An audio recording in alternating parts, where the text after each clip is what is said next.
Assalamualaikum warahmatullahi wabarakatuh. Halo semuanya, perkenalkan, saya Siti Nurhaliza dengan NIM 12220500148. Saya adalah mahasiswa semester 1 Pendidikan Matematika Fakultas Tarbiyah dan Keguruan UIN Sunan Gunung Jati Bandung. Pertama-tama, marilah panjatkan puji serta syukur kepada Allah Subhanahu wa Ta'ala yang telah memberikan kesempatan kepada saya untuk bisa menyampaikan hasil diskusi saya dengan teman saya yaitu Rahma Maulidah Hidayah.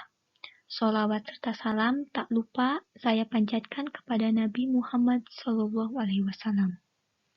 Langsung saja, saya di sini akan menyampaikan materi mengenai urgensi pembentukan kepribadian Islami pada anak usia dini. Mengapa saya membahas tentang ini?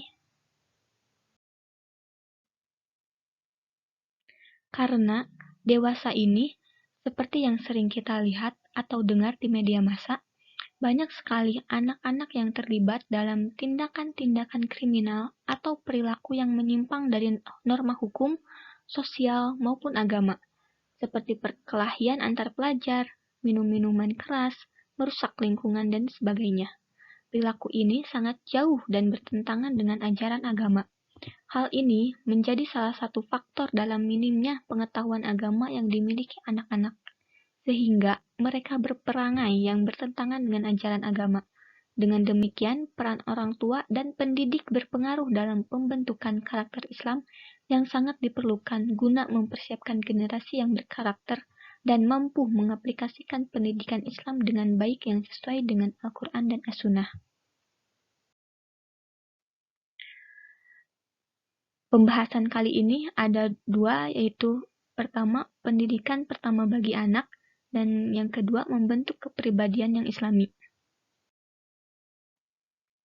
Yang pertama, pendidikan pertama bagi anak. Orang yang dekat dengan anak tentu orang tuanya. Karena itu, orang tualah yang menjadi pendidikan pertama bagi anaknya, terutama seorang ibu. Kepribadian orang tua, sikap dan cara hidup mereka merupakan unsur pendidikan yang tidak langsung, yang sering disebut dengan pendidikan informal. Orang tua harus tahu bahwa tidak kalah pentingnya pendidikan informal dengan instansi pendidikan formal. Karena keluargalah sekolah paling awal untuk anak, dan di keluargalah anak mendapatkan pengetahuan, pengajaran, dan pendidikan. Tak kalah penting yaitu sebagai orang tua untuk menjaga akhlaknya, baik di hadapan anaknya ataupun tidak. Bahkan, saat sedang mengandung pun, orang tua dianjurkan untuk menjaga akhlaknya. Kenapa demikian? Hal ini dikarenakan kepribadian dan akhlak orang tua akan sangat berpengaruh kepada akhlak anak-anaknya kelak. Oleh karena itu, sebagai seorang bapak dan ibu, orang tua harus menjaga akhlak, baik itu berupa perkataan dan tingkah laku. Tidak boleh mudah marah, menghina, apalagi mencaci maki yang bersifat tidak terpuji. Perilaku ibu adalah kesan pertama yang ditangkap anak. Apabila seorang ibu memiliki kepribadian yang baik dan tingkat ketakwaan yang tinggi, maka kesan pertama yang masuk ke dalam benak anak adalah kesan yang baik. Kesan awal yang baik ini akan menjadi landasan yang kokoh bagi perkembangan kepribadian anak ke arah ideal yang diinginkan, karena akan menjadikan apa yang diterima dari ibunya sebagai standar nilai. Dalam hal ini, ibulah yang paling tepat untuk berperan sebagai contoh pertama bagi anak. Pembahasan selanjutnya yaitu mengenai pembentukan kepribadian yang Islami. Yang pertama, masa dalam kandungan. Islam memperhatikan pendidikan anak tidak hanya setelah lahir, tetapi juga sejak anak masih dalam kandungan. Anak-anak harus diajarkan dan dikuatkan keimanannya. Ketika seorang muslim memiliki pasangan, misalnya menurut 4 kriteria yaitu kecantikan, kekayaan, keturunan, dan agama, Islam telah menetapkan bahwa agama harus diutamakan. Dengan kata lain, dia harus memilih pasangan yang merupakan wanita muslimah yang taat agar dia menjadi ibu yang baik bagi anak-anaknya di masa depan. Kecuali bahwa meskipun mereka sudah menikah dan memulai hubungan intim, mereka disuruh berdoa agar setan tidak ikut campur dalam urusan mereka. Jadi, jika Allah Subhanahu wa Ta'ala menghendaki kehamilan, semoga ibu calon bayi ini mendekatkan diri kepada Allah dan memperkokoh dan memperbanyak zikirnya kepada Allah Subhanahu wa Ta'ala, serta mendoakan agar anaknya menjadi anak yang soleh dan solehah, yang berbakti kepada kedua orang tua dan bermanfaat bagi banyak orang dan agama. Selanjutnya, masa bayi 0-2 tahun. Pada masa ini, seorang bayi lahir pertama kali dari rahim seorang ibu. Islam mengajarkan bahwa suara yang pertama kali terdengar adalah suara azan di telinga kanannya dan iqomat di telinga kirinya. Hal ini merupakan panduan yang mengakui kebesaran Allah dan bersaksi bahwa tidak ada yang berhak disembah selain Allah Subhanahu wa Ta'ala dan Muhammad SAW adalah utusannya. Selain itu, seruan sholat dan seruan untuk menggapai kemenangan pun dilakukan. Ini adalah proses internalisasi prinsip-prinsip dasar Islam sebelum menanamkan prinsip-prinsip lain, dan itu merupakan ajaran tauhid.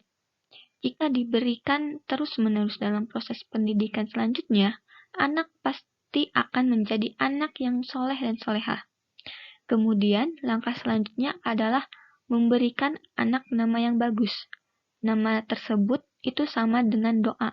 Maka, apa yang diberikan kepada anak pada hakikatnya adalah doa orang tua untuknya dan juga doa orang yang memanggilnya untuknya.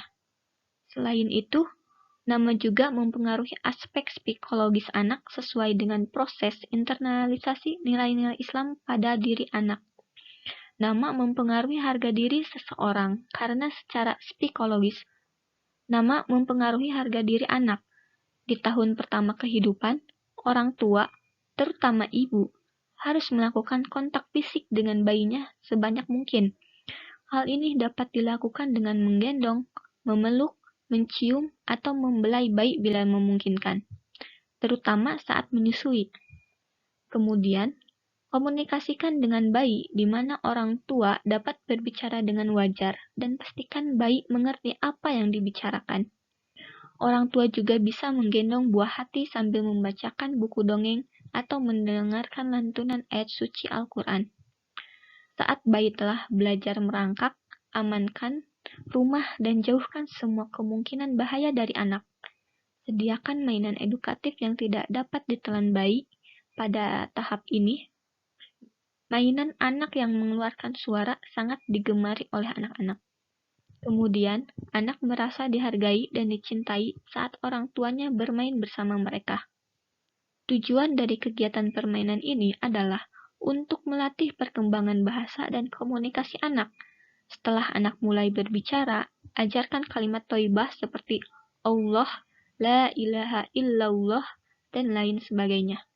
Bisa juga lagu nasyid atau lagu Islami sederhana. Selanjutnya, masa awal anak-anak 3-5 tahun. Pada tahap ini, anak-anak mulai memperluas dunia di sekitar mereka setelah mendapatkan rasa aman dan percaya diri karena bayi dan anak-anak mulai menuntut rasa kemandirian.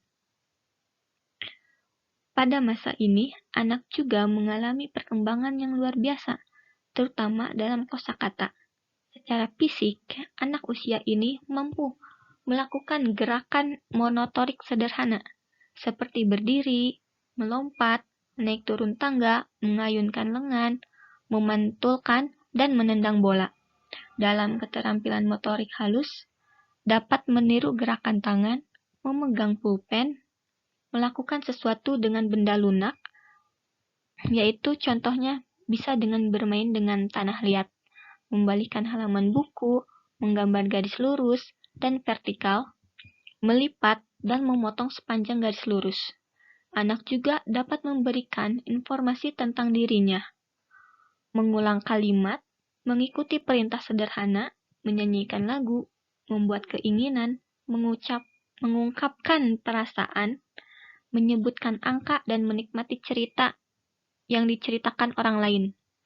Pada masa ini, anak-anak mulai mandiri, tidak lagi bergantung sepenuhnya pada orang tua. Bisa makan dan minum sendiri, buka tutup, lepas celana dan baju, cuci tangan, dan santai sendiri. Perkembangan kognitif meliputi kemampuan mengenali warna, ukuran besar dan kecil, dan persepsi bentuk. Anak juga terus bertanya dengan mengungkapkan kata "apa" meski belum bisa mengucapkannya dengan lancar. Anak-anak seusia ini sudah bisa melafalkan dan mengingat kalimat-kalimat thayyibah. Anak juga mulai mengenal dan melakukan gerakan wudhu dan sholat meskipun tidak berurutan. Pada masa ini juga, orang tua mulai bisa melakukan proses pendidikan dalam menanamkan akidah. Di antaranya, bisa dengan mengajarkan kalimat tauhid dan tanamkan cinta pada Allah Subhanahu wa Ta'ala. Yang kedua, tanamkan cinta pada Rasul. Yang ketiga, mengenalkan dan memperdengarkan Al-Quran. Dan yang terakhir, orang tua bisa mengajarkan Al-Quran kepada anak-anaknya.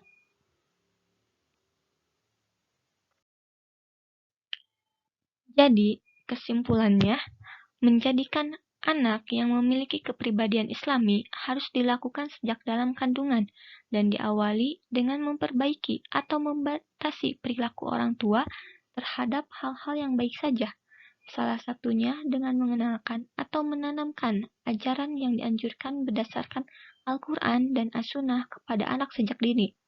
Pada anak usia dini atau masa golden age harus dimanfaatkan semaksimal mungkin untuk menjadi anak yang memiliki sifat yang mulia, akal yang Islami, budi pekerti yang baik, dan motivasi yang Islami. Cukup sekian penyampaian pembahasan dari saya. Semoga bermanfaat bagi calon-calon orang tua.